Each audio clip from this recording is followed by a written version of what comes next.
Welcome to Pods with Posh and Paul, a podcast designed to inspire and challenge listeners through story, experience and insight. To face adversity, learn from suffering and discover how to embrace life with a heart filled with love and gratitude. We are so thrilled to have you journey with us and can't wait to share your stories. Join Sue O'Callaghan and Joanne Webb as we disrupt the theory that everyone has perfect lives. Hi, and thanks so much for listening. Our guest today is a designer who has had her own clothes design business for 20 years. When her children were very little, just 2 and 1, her husband left her. This is not the main point of her life, but the hardship and difficult years that followed have been, by her own admission, the making of her. Her story may not be the hardest you will hear, but it is a story full of hope, love and redemption. A story for everyone who goes through hard times and feel completely unnoticed by society, friends and family. A story of how all our lives can be turned around even when we think we're at the back of the queue for an easy life. We are so pleased to welcome Sarah Banks.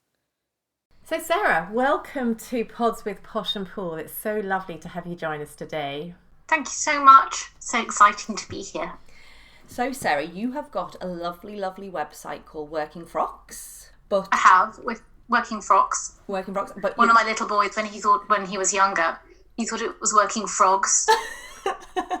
So I thought they all went out to work. I did think if I ever did children's wear or something like that, I'd call it Working Frogs. That's such a great That name. is such a great idea. You it. need to do that. That's fab. I know, it's so nice, isn't it? It's Yeah. so sweet. So take us back to the beginning of your story. So what inspired you to set up Working Frocks? Frocks. The Frocks. So I had a bridal wear company. In fact, I still do have a bridal wear company. And I had that in London for a long time. And then moved to Egham and carried on running the business. But it didn't do very well. And I had sort of about an 18-month period where it just didn't bring in enough money. And I didn't have any capital behind me. And I didn't really have any resources to keep it going. And it sort of coincided really at the same time with me having made wedding dresses for such a long time, and it's really long hours. And I was thinking, I just don't know that I want to do this. My heart wasn't in it in the same way that it had been before. It's funny because I thought, I'll go and do something else. And I had started my design working life, doing one-offs, dresses and suits for ladies who lunch. Mm-hmm. And that's what I really, really love doing. And then someone had said to me one day, you should do wedding dresses. You'd be really good at that. And I thought, that's quite good because that's sort of my own age group at the time. And that's how the wedding dresses sort of got going. And then I thought, actually, I think I'd really quite like to go back to doing day wear. And that's how Working Frocks started. So the whole idea is that it's designer workwear for women. And the part of the motivation behind it is that I think that we're really badly served in modern day for what we can wear. So the choices of what we wear daily, like to work, really have to come from the high street. That's where we buy our clothes. But the thing is that the high street are not designing necessarily for women who are going out to work. So what we have to do is we have to work out what we're going to wear, what's in the store that could possibly adapt back to work. And then it's all sort of such a compromise, and I just don't think many people are addressing the fact that you should be able to look really good at work and, in fact, really amazing at work. There's no reason why not. And you shouldn't have to compromise, and you shouldn't be in dress shops where you feel like you don't fit into things or everything is sleeveless because it's all aimed at the under 20s, but you're 40 and you look amazing, but you don't want to wear a sleeveless dress. Mm-hmm. And so it's all come out of there, really. I started this new company, Working Frocks, and I thought, that's that's absolutely the right thing to do because I'm very entrepreneurial and I am not risk averse, which is a very bad thing in some ways. And so I just thought, I'll just start another company. And then I heard someone like Tony Robbins saying, it's a classic thing of people who failed in one business that they think that they'll just go and start another without sorting the first one. I thought, that's me. So the wedding dresses has not gone. And it needs picking up because I need to go back now and just work through some stuff and bring the wedding dresses back. But that's how the Working Frocks started. Mm-hmm. And it has been really amazing, but really hard work at the same time. And there are times where I wake up and I just think, gosh, it's so close to being amazing. And then there are other days where I wake up and I think, gosh, it's such a hard slog. And to begin with, I just thought the the hard slog was wrong, that there was something wrong and that it was a hard slog. And then it took me a long time to realize that the hard slog is actually what it's all about. So Sarah, you are incredibly entrepreneurial, quite clearly. You started with wedding dresses, and I've seen your dresses, and they're absolutely beautiful. You have a passion for dressing women, you have a passion for changing lives. But your story is not one that's straightforward, is it? We listen to your story and we just think, gosh, there you are setting up one business after another. How can I do that? But actually, you've done that with great adversity and struggle. You're a single parent. And so if we rewind to those early days when you were making wedding frocks, you were also going through separation and divorce. And like many people now, I think it's 1 in 2, isn't it, from split families, you're struggling to make money on your own and support 2 young children at the time. Can we just rewind and you tell us a bit more about your story at that time and what it took to actually be able to push through, to support yourself in business, to be able to go out to work when you had young children? Because I know lots of listeners too will have young children and be financially struggling on their own, single parenting. So it hasn't been straightforward.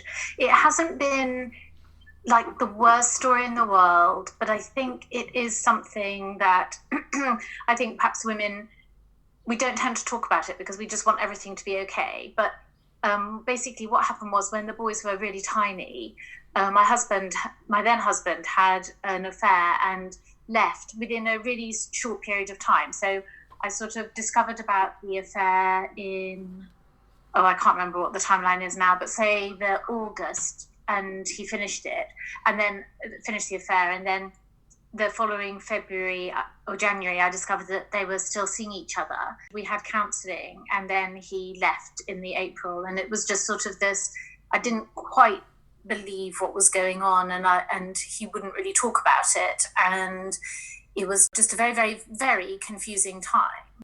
I never wanted to talk about it, so I was never actually sure what was wrong, and it was just very, very hard. And so that really precipitated my move from London out to Egham. My family live in Egham. So I moved out here, but it was actually, when I look back on it now, I just feel like everything I've done, it feels like I've just done it with one hand tied behind my back. That I've had no money, I've had 2 children, I've had a mortgage, I've got the bills for a family of 3, and I've got to work out how to do it. And of course, you can't stop, you can't sort of say, stop the merry-go-round, I just want to get off, could I just have 6 months breathing space? You can't do that. You just have to work out each day how you're going to go forward. And I remember in the early days, one of my friends saying to me, what doesn't kill you makes you stronger. And I remember at the time thinking, do you know what, if I had a gun, I'd probably shoot you, because that is such a ridiculous thing to say. How could you ever say that? And I said to her, I don't want to be stronger. I want to be weak and married. And I think that that's what people don't understand, is that actually you just don't want this to be happening, because people just see you and they just see, Sarah's going through a divorce and she's got 2 small children, but they don't know the sort of reality of it. And they just say, well, it'll all work out. And you just think, how will it work out? This is not how I'm expecting it to work out. So yes, that has been really, really hard. And so like resetting up the wedding dresses and then it not doing very well and not having anyone to talk to, not having any financial resources to fall back on, having to work it all out, doing these epically long days of like making a dress to go in the collection so that people can come and try it on. And I remember at one stage I had like my wedding dress table, the cutting out table downstairs, and I just have fabric everywhere and rolls of fabric everywhere and children in the other room playing Lego, and the kitchen just a massive mess of kitchenness. It was just, when I look back on it now, I just think it was just like this storm going on constantly, that I was having to sort of get up, get the children to school, come home, get the dresses made, do the marketing, go and pick the children up. When they were really tiny, they only went to nursery anyway, so I'd only have a couple of hours. Then I had an au pair for a bit, which was really, really great. And I thought, super, I'll be able to get going. And she was really, really brilliant. And then, but it was just like one thing after another of just like hardship. It's just really hard work. And then about 5 years ago, I think I went and got a part-time job, which has sort of been a mixed blessing. It was a different job to the one I've got now, because I just needed that stable income. And that was really great. It sort of I didn't really want to do it, but actually it got me out of the house. It got me meeting other people. I just got paid for going in to do a job and coming home, and which to me just seemed like that's just so amazing. You know, after having spent so many years making my own money, to be able to just go to work was actually quite good fun. It was amazing. I'd just like go from 9 till 3 and everyone thought, you know, what I did was amazing. And then I'd sort of swan off at 3 o'clock to pick the boys up, and I couldn't believe my luck. And that was quite good for me. I think emotionally quite good for me. But this sort of desire to make it work, make it succeed has never really gone away, which I think is in a way is a double-edged sword. But I think, you know, if you do have something that you want to do, you've just got to not give up. And actually what I've discovered now, in the end, I just thought, you know what, I'm just in it until it works. That's basically my attitude now.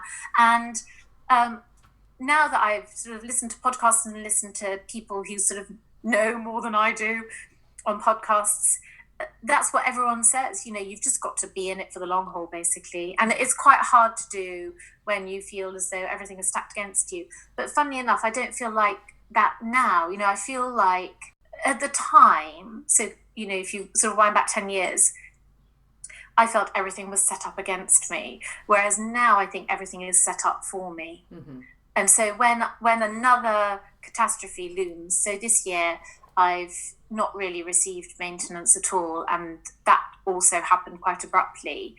It's been awful, but at the same time I do think that that's been the making of me, because I've just had to really work out where my money is going to come from, and just, you know, go and get another job and just go and freelance and just get it done, you know, not mind.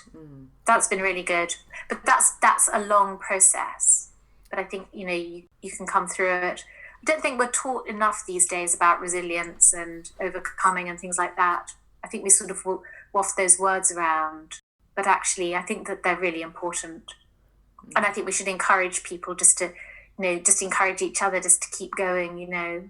That's such a lovely message, Sarah, because I know your children were quite small, weren't they? Were they 1 and 2 when your husband left? Yeah. And so that's... Yeah, they were tiny.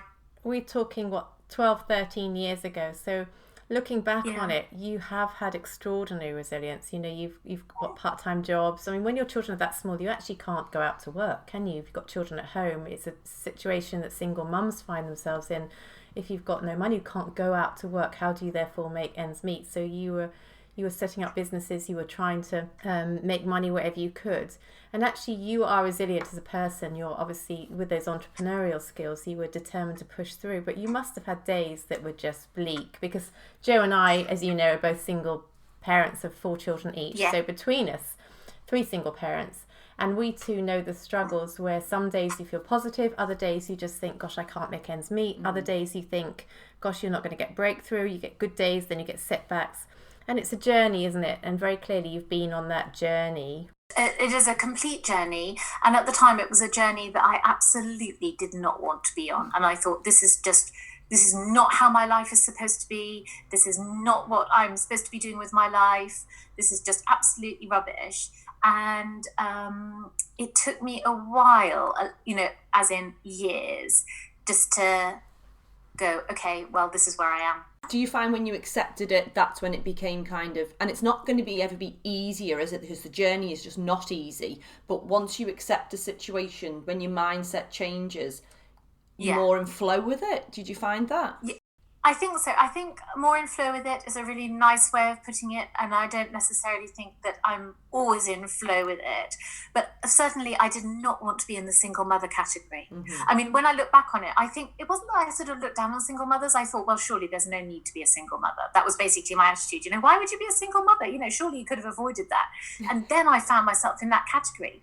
And that took me a long time to get over. I could not believe I was in the single mother category. I mean, it was just like, how did that happen? You know, it was, and now I just think, I can remember last year when I was out walking the dog and being on the field, and I just had this like really conscious thought that I just thought, I'm not afraid to be alive. And it was such a nice thought, because I just thought, you know, all those years of like, trying to work out how to pay this bill, not opening bank statements for years. I mean, my sister-in-law mentioned this to me the other day. She said, do you remember that time I came to help you tidy up and there was a whole pile of bank statements you didn't want to open? And I can't even remember. I mean, I know that I was like that. Whereas now I'm like, you know, get it open. Let's see what, you know, what the damage is. I just don't mind now. Yeah. So I think flow is a really lovely way of putting it, and I don't always feel in flow with it, but I think I'm so much more accepting, and I totally don't mind being a single mother now, which is just, I mean, that's totally bizarre. Yeah, and I think, you said it right at the beginning, your story's not the worst story. Well, it's not about comparison either. I think you've brought up so many valid points, and as single parents, when you're not a single parent, I don't think you can actually understand how hard it is being a single parent. When the book stops and starts with you, you've got nobody to turn to. And even if you do have a partner living with you, it's still not even the same, because you're still a single parent at the end of the day. Your children come to you for everything, that you have to meet their every need, physical, emotional. And as you say, and then paying the bills, it's just, and it's not a life we want, really. It's not, I don't think anybody, well, not very many people choose to have a baby and choose to be a single parent. When you're thrown into the situation, it is so difficult, isn't it?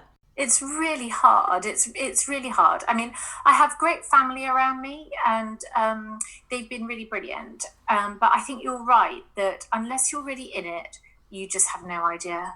And one of my cousins, she found herself in a similar situation to me a year after me, and her daughters are a little bit older.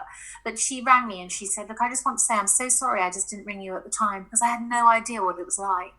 And she said, "If I'd have realised, I would have called you immediately." And I don't think people realise, divorce is so common, but it doesn't mean that it's easy. It's not like, oh, all the distress is spread out among a lot of people, so we're all bearing a small amount of distress. Yeah. Everyone is bearing a huge amount of distress in general. I mean, there are some happy divorces, and I do understand that.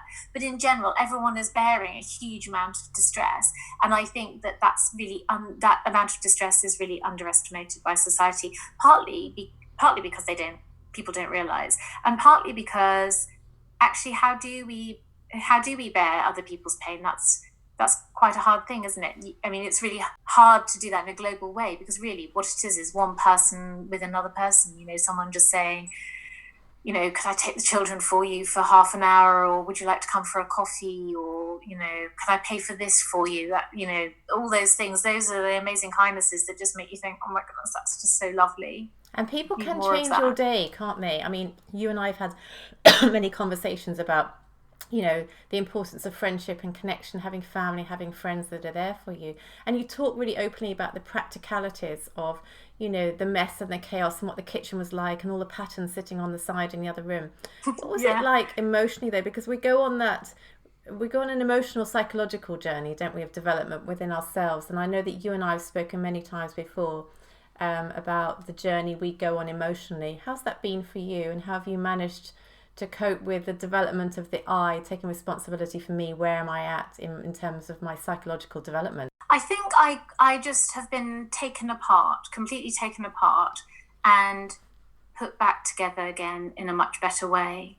And I think if I had known then that would happen, I'm not sure that I would even believe it. I'm not sure that I would even be able to understand that, because I do feel that I'm a different person now, and I am such a better version of myself. I mean, there's still a long way to go, but I'm such a better version of myself than I was before. And I don't think that I was sort of massively shallow or anything before, but I just think that I've just had to dig deep, and like we all have, and that digging deep actually is really digging for gold. All those cliches about that is actually really, really true.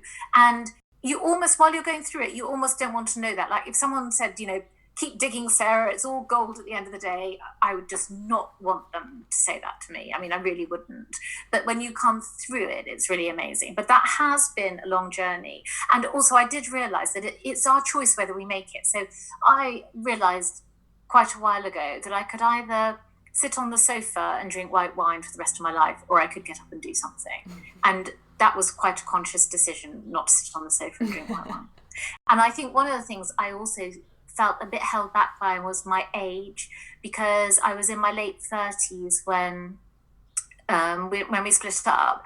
And then all of a sudden, you spend a decade getting through it, getting yourself sorted and everything. And then you just think, oh my goodness, my life is just fleeting, just so fleeting, isn't it? And am I too old to do this? Am I too old to start my career? Am I too old to go out with someone again? Am I too old to get married again? You know, all those things.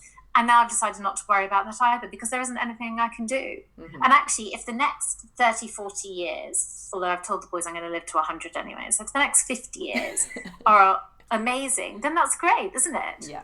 I mean, there's just nothing to regret. And also, actually, I can remember my step-grandma saying to me that she went to somewhere like the Savoy for her 60th birthday, and she gave me the dress that she kept it all these years, the dress that she wore in the Savoy on her 60th birthday. And she said, when I look back at the pictures now, I just think I looked so young. And when I was there, I knew it was the best night of my life. And I thought that's amazing, because she was 80 looking back at 60, and we're always going to look back and think. So I think when I get to 70, I'll look back at 50 and I'll just think, oh gosh, I was so young. Why was I so worried? Yeah. So I'm not worried about that either. And also it takes away judgment as well. You know, even before you said something about, you know, you wondered how people could be single parents, and that's almost a judgment, isn't it? It's a judgment about, am I too old? It's just stop all the judgments, take it all away, and just, again, live in flow, go with the flow, take away all those preconceived ideas and just ditch them. That's exactly right. And so now when people say, gosh, you look amazing for 50. Actually, I'm going to be 52 in January. Gosh, you look amazing for 50. I always say, well, this is what 50 looks like. I don't say, oh, thank you, as if, gosh, I know, aren't I one of those 1 in 3,000 million women who just happen not to have a wrinkle? That's not true, by the way. But, you know, because it's sort of like, I think that denigrates women to go, gosh, don't you look good for your age? It's like, no, we all look like this. Yeah. Embrace being 50, absolutely. Embrace just who you are at the time as well. Because as you say, we can always look back 5 years and go, oh, I did look great then. Actually start appreciating who we are here and now. It's interesting, isn't it? Because I look back and I think I totally agree with what you said about that kind of club that you suddenly have to join, because I remember thinking divorce was for other people. You know, there was a bracket of people that got divorced. Right. I got married for life, and I was never going to be in that bracket. And actually, I came from a really large family, and nobody in my family had ever got divorced. So I was the first one to bring that word divorce into the family. And with that came great shame. I wonder if there's less shame nowadays around the word divorce. But anyway, for me, I carried great shame. It took me many years to get over that I carried shame for the situation I found myself in. Do you think shame is part of a journey that we go on as single parents? Or do you think it's just something that we, I don't know, it's a burden that we carry if we're kind of looking in that area of our life in terms of failure? I think that we all have the potential to carry shame, but life events can trigger it. So I think a lot of people could potentially bear shame and guilt, but don't, because their lives are seemingly on an even keel. So they get up, they go to work, they see friends, they come home, they have family, they do the same thing at the weekend. So they might not actually be examining their life or looking in depth at themselves. But events like divorce, death of a spouse, death of parents, death of children, all those sort of things, that can trigger in us stuff that needs sorting out, and it opens us up. It sort of lays us bare to, you know, we just feel very vulnerable to ourselves and very vulnerable to other people. And I think that's where shame can come in. I think there's definitely less stigma around being divorced now, but I think it's still really hard to sort of turn up in a room when you're on your own and everyone else is in couples, you know, things like that. That's still really hard, because then you walk in and you just think, oh gosh, here am I on my own. You know, I think that takes a bit of working through, not to mind. And so many times I've turned up when people say, oh, you know, come to a party, and you go to a party and actually the door's really hard to find, or it's around the back, or no one hears when you're knocking on the door and you're on your own and everyone else is inside, and you're just thinking, shall I just go home? Will it really matter? You know, all those things, that's really hard to do on your own. And what you're saying is actually that you take responsibility for the fact that the situation you're in might have triggered many things from childhood. So you're addressing what's already there as well. So it's not necessarily the situation of divorce or a failed marriage, however you look at it, but actually it's taking responsibility for all the things you've carried in your life, which might be triggered by the circumstances that you're in. And therefore, the journey that you're going to go on is about growth. It's about accountability. It's about authenticity, integrity. It's about taking responsibility for everything in your life and saying, this journey I'm going to go on to find myself again. And Joe, you're really into finding self-love, aren't you? Is about the journey of the I. Where am I going? Where have I been so far? What do I not want in my life? What do I want to change? What do I want to change even about my parenting that my parents did with me? And it's a huge opportunity, isn't it, to assess where you're at and take stock. And I think often I look at other people and think, maybe I wouldn't have been so grateful carrying on in a marriage because I wouldn't have taken stock. Maybe I've been much more in a codependent relationship, but I actually had, for survival, I had to take stock. Where was I at? What lay on my shoulders? Because you've got nobody else to put the blame on, have you, when you're on your own? Actually, if something doesn't work out, it's me now. I'm on my own, and therefore I've got to make this work. And I think that can be a beautiful journey to go on. To people listening that are in the early stages of separation or divorce, you do find yourself going on this beautiful journey where life unravels around you. And as you said many times, it's not something you would have chosen. It's certainly not something I wouldn't have chosen. But when I look back on my journey now, I'm actually grateful for the opportunities where I've had to take responsibility for me and not anybody else. Yeah, and also you learn so much more about yourself, don't you? I mean, okay, it was not a situation any of us really wanted to be in. I'm the one who actually left my first marriage because I just couldn't cope with it anymore. So I left, but it wasn't. I got married for life. It just didn't work out that way, unfortunately. But since then, in the last 7 years, I have discovered so much more about myself than I ever knew. And you said as well, Sarah, that you've changed as a person. You think you've rebuilt yourself, taken yourself apart, rebuilt yourself. You're a different version of you. But also, don't you find, and you said that there's still a way to go. Well, I think there's a way to go for all of us. I think we're forever evolving, forever growing. Yeah. But once you've been through that big change, the rest isn't quite so scary anymore, is it? It's a cycle. You don't really know what's going to happen, but you're prepared for the change. You are prepared for the change, and you're also, I think that you work through those guilt, shame ideas, and so they don't play a part. So if all of a sudden you have this sort of financial meltdown, which has been so 2019 was the year of my slight financial meltdown, and because I have received maintenance that I was expecting to receive, but I don't sit around anymore thinking, oh, this is just really dreadful, I can't cope with it. There's like no shame, no guilt, no condemnation. It's just a fact of, okay, how am I going to deal with this, and just get on and deal with it. And then in the dealing of it, that's where you become a better person. And I never really realized that before. I always sort of withdrew, thinking that was the way to sort of protect myself. But actually, withdrawing doesn't protect you. It actually makes everything so much worse. And it's that engaging. So for a while, I would just say to myself, just engage. And then I would give myself permission not to engage. So sit on the sofa, a glass of wine, cup of tea, like I'm not engaged with anything right now, except Lego. I will engage with Lego, but nothing else. No conversations, no go to see the bank, no looking at my bank statement, anything like that. I am not engaging. And then the next day I would get up and I would just say to myself, right, you've got to engage. And then after that came this idea of total responsibility. So everything always happens at once when you're a single parent. I'm sure it does when you're a married parent, but it seems more when you're a single parent. So I've had nights where I've sort of actually been out, and then when I've got home, I've discovered that the toilet is leaking and needs mending. And then I get an email while I'm mending the toilet using YouTube as my guide to mend the toilet. I get an email from the boy's father to say he can't pick the boys up the next day at our designated meeting spot. I don't read the email because I'm too busy fixing the toilet. I get up the next day, I take the boys to the designated meeting spot and he's not there, and then I have to drive all the way home. Those things tend to happen all together, and you just think, okay, I am about to have a meltdown. Like, if anyone says anything like, what doesn't kill you makes you stronger, I seriously am going to lose the plot. But it got to a stage where I just thought total responsibility, and I can live up to that now of like, okay, this is my total responsibility and I'm going to do it.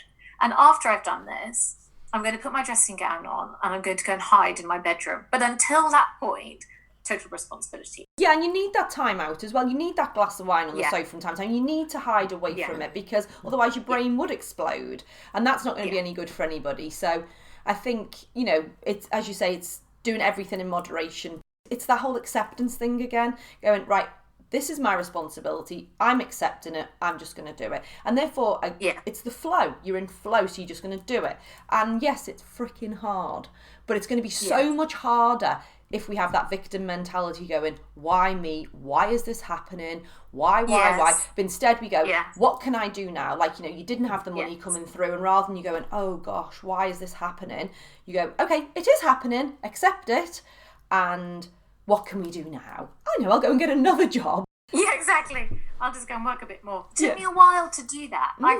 I thought it would all be okay. I thought, oh, it's just a temporary blip, and then it will be back to normal. And then it wasn't. And then I thought, okay, this is not good.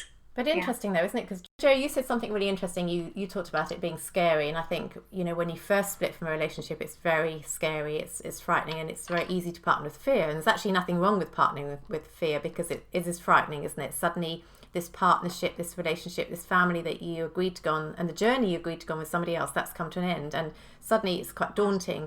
You've got to face everything on your own. So fear, I think, is a very natural part of that grief process. But it's interesting, your journey now, can see that you're very much not sitting in fear. You've chosen to empower yourself. And Jo and I talk a lot about facing adversity and conflict when we're actually at that point. You know, the first part is acceptance. The second part is going through the grief process of actually taking time to heal yourself. But then it is choice. Whichever direction we go in is choice. And very clearly you're able to say to yourself, or you're strong enough to say to yourself, I'm not going to sit on the sofa and drink. I'm not going to fall apart. I'm actually going to make positive choices, empower myself. If my business is not making money, I'll start another business, or I'll just keep pushing through. You've got incredible tenacity and strength. Is that something you always had? Did you grow up with a sense of resilience? Did you have to learn that for yourself? Because listeners might be thinking, it's all very well for Sarah, but she's incredibly strong and I'm not. I'm weak, and I am sitting on the sofa watching TV all day, and I comfort eat because that's all I know. How can I get past the point of struggle and fear to the place Sarah's at and make those choices, because I don't feel strong enough to do it? What advice would you give to our listeners? There are two answers to that. And the first one is very personal, which is basically that at the time that my marriage was failing, that's where I sort of rediscovered my faith in quite a big way.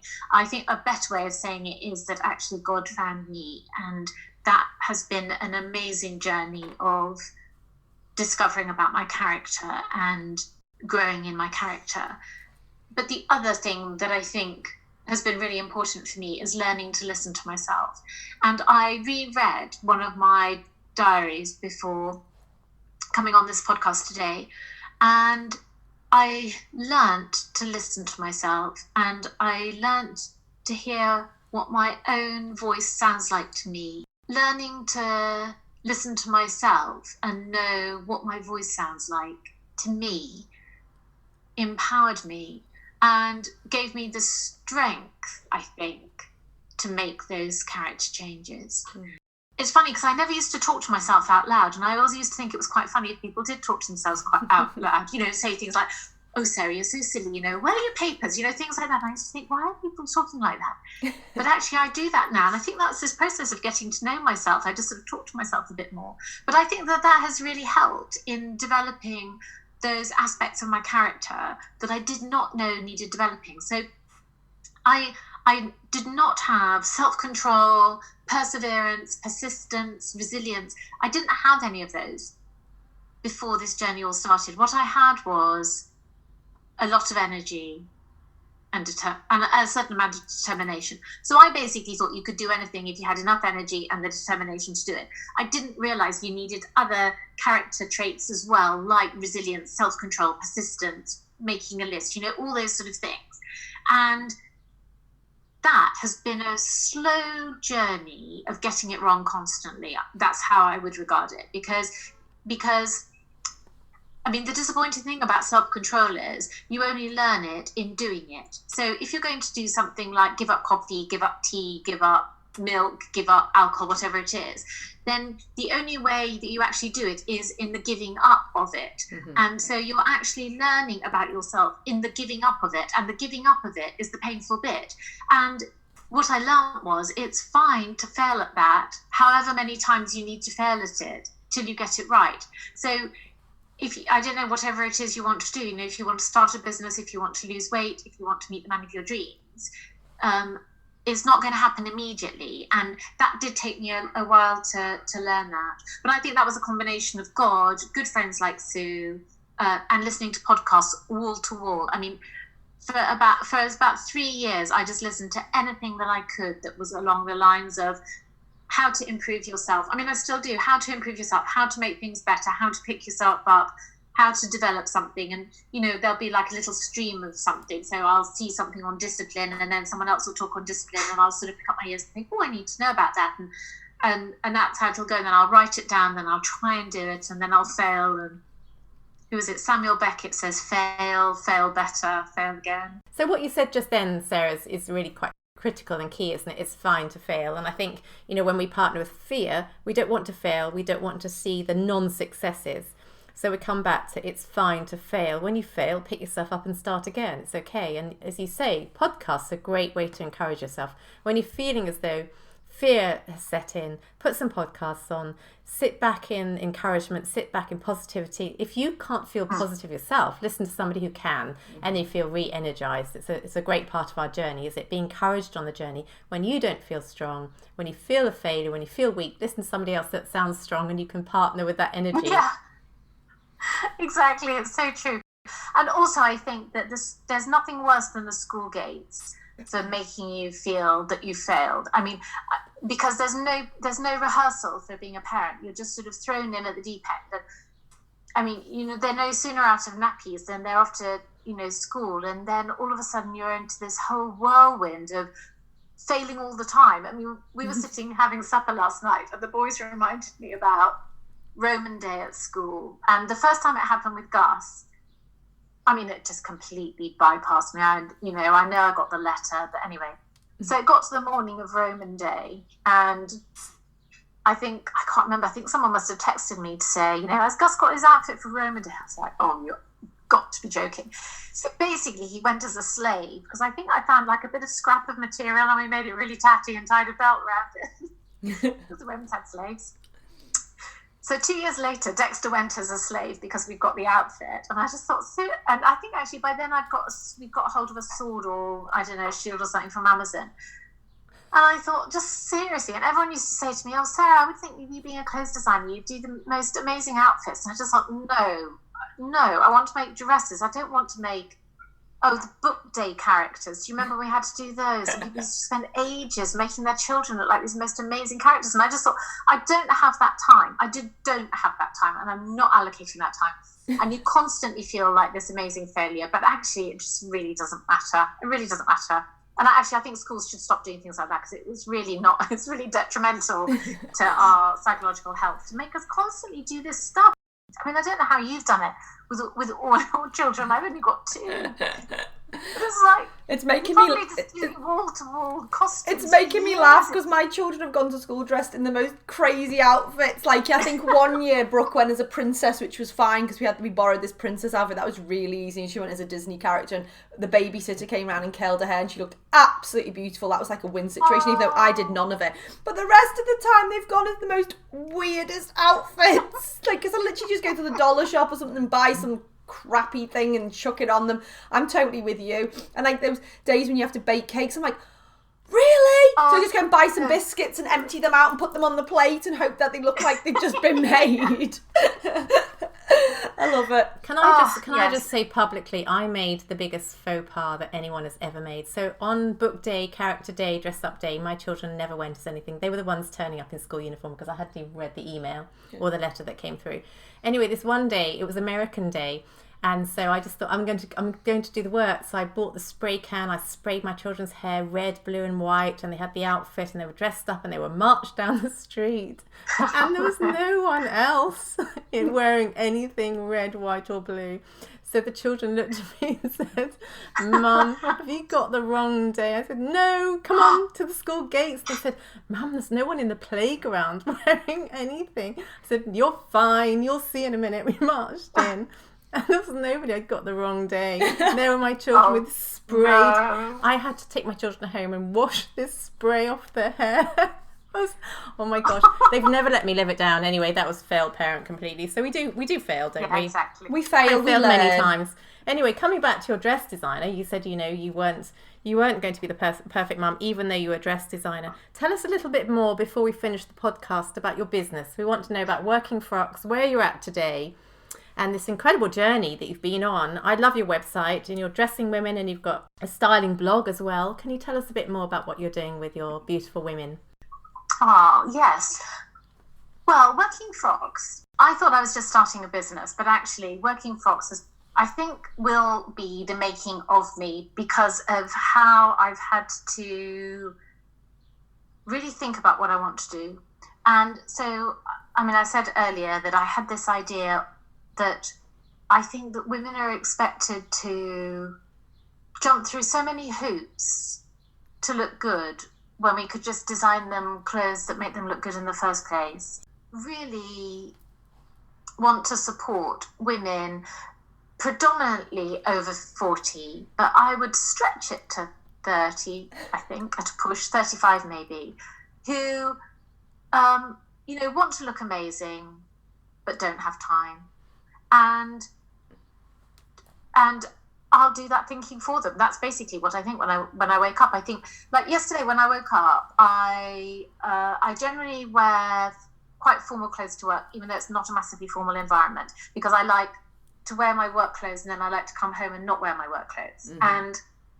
But when I got up yesterday, I had so much to do, and it did include getting home at some point in the day to walk the dog, and then go off and do other things, and then go back to work, and then I had something in the evening, I can't remember what it was, and it was just this very long day. And when I woke up, I thought, actually, I think I'm really only going to get through today if I wear jeans, but I've still got to be at work. So that made me think, what do you wear when you get up and you've got a really long day that's going to encompass lots of different things, not just being at work, but you might have to come home, pick your children up, they might be going to the dentist, you might have got another appointment, they might have to go do something else, you might be in the boardroom in the morning and soft play in the afternoon and thinking, high heels off to get in the ball pick type thing. So what do you wear then? And that really interests me, because I think that there's got to be something in between, like a really formal suit where you feel as though you can't move, and then the most casual of clothes. And then also, actually, last week I went off for an interview for a role, and it was a really informal environment. And as I was walking away from the interview, there were all these sort of young, vibrant businesses in these buildings that used to be derelict, with all, very, very young people, and they'd all got T-shirts on, and there was stuff on the walls and everything. And I thought, gosh, how would you go in and work in an environment like that, with 20-something-year-olds who have never dressed up for work? But how would you do that at aged 35, 45, 55, and feel like you fit in, but also feel professional? And so, I mean, I think that that's a real challenge, actually. I think the clothes we wear as well tell a story, don't they? They tell a story about us, and the most important thing is that we dress in line with our personality, and because clothes either bring you confidence or not, don't they, as well? So you can, even if you wanted to go into that young, hip environment, if you wanted to wear something that wasn't quite as, jeans and T-shirt, but as long as you feel comfortable, I think that's the main thing, isn't it? And I think, you give advice on your page. I think the business of our work pushes our identity, and so we conform to what we're doing, not who we are. So in the end, we get dressed out of necessity, not out of identity. So we get dressed along the lines of, well, I'm a lawyer, or I'm an office administrator, and I'm a mother, and I'm the supermarket shopping guru in our family. And so you get dressed out of that. You don't get dressed because you wake up and you remember that you're creative and that you love to wear red, and that actually, you've got totally different thoughts about life that day. Do you see what I mean? We it's so easy just to conform to what our life's function is, without remembering that actually, so women can end up wearing quite constrained clothes because of the working environment that they're in, or the business of their life, or the fact that they don't actually have too much time to think about it, where actually they're quite creative, and they need to get back to remembering that actually they do love to wear big jewelry and purple to work, or you know, whatever it is. And it's very easy as women, because we get so busy and we've got such a lot to do. It's just so easy to go black dress on, high heels on, off you go. But you might not be a black dress on, high heels on kind of person. And sometimes we need to just stop and go, actually, that's not me. Because if you just carry on wearing clothes that actually don't fit you and don't fit what your identity really is, that is going to change you. Yeah. And we all need things that are going to pull us back. And we've talked a lot about being empowered in our circumstances and empowered psychologically, and clothes do that for us very much, don't they? We can empower ourselves in the day, or we can go to work feeling dreadful because of what we're wearing. So Sarah, where can we find you? Where can listeners find your website? Can you give us the address? Yes, it's www.workingfrocks.com. Sarah, thank you so much for coming on our podcast today. It's lovely to see you. Lovely to hear some of your journey, and I know that you'll have inspired so many listeners today. Yeah, thank you for being raw and honest, and good luck with working frocks. Yeah, thank you so much. Thank you. It's been such a pleasure. Thanks so much. Thanks so much for being with us today.